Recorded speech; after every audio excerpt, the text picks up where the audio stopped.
Week 4, Session 1, Discussion Platform, Reconstruction and the Test of Democracy. In this session, we examine the first test of democracy for the post-Civil War reunited States of America.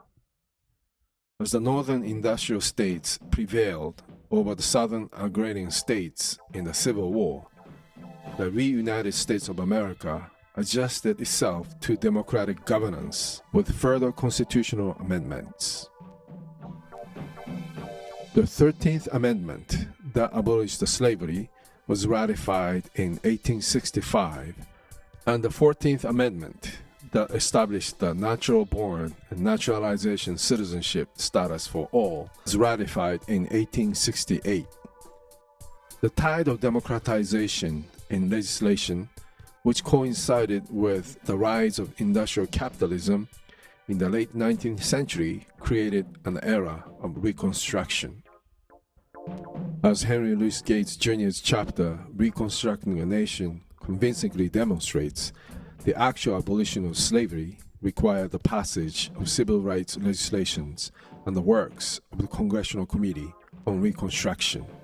Organized mainly by the black and white abolitionists, the civil rights legislations in the post-Civil War America was prompted by President Andrew Johnson's sabotage of the enforcement of the 13th Amendment. A series of civil rights legislation was enacted from 1866 on, which led to the passage of the 14th Amendment. With the enfranchisement of African Americans, particularly in the South, the U.S. Congress welcomed the seating of 22 African American male representatives between 1870 and 1901. Another pillar of the Reconstruction era was the Federal Freedmen's Bureau, established in 1865. Housed in the War Department, the Freedmen's Bureau provided for the immediate needs of the freed slaves and war refugees.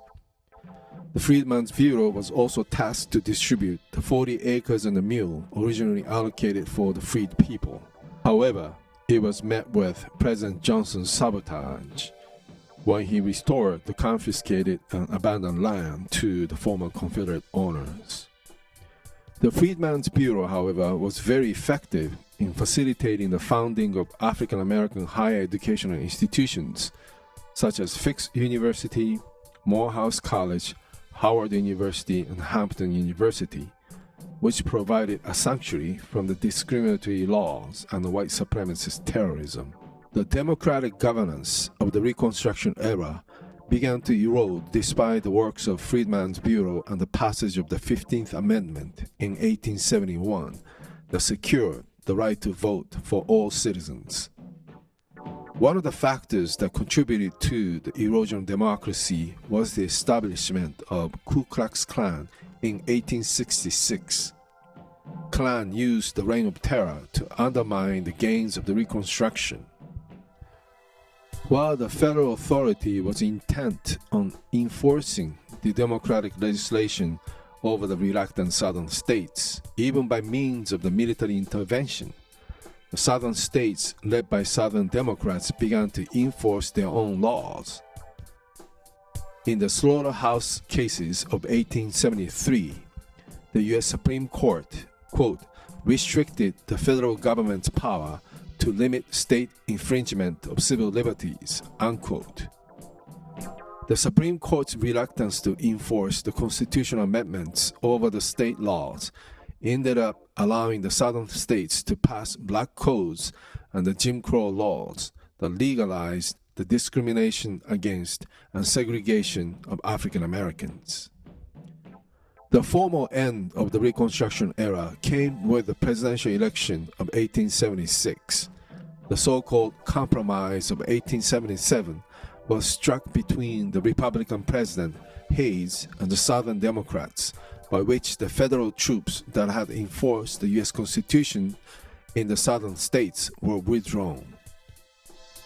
Propelled by the absence of the federal protection, the increased terror of Klansmen and other white supremacists, and the laws of segregation and discrimination, many African Americans began to migrate out of the South into Kansas, which later developed into a mass exodus called the Great Migration.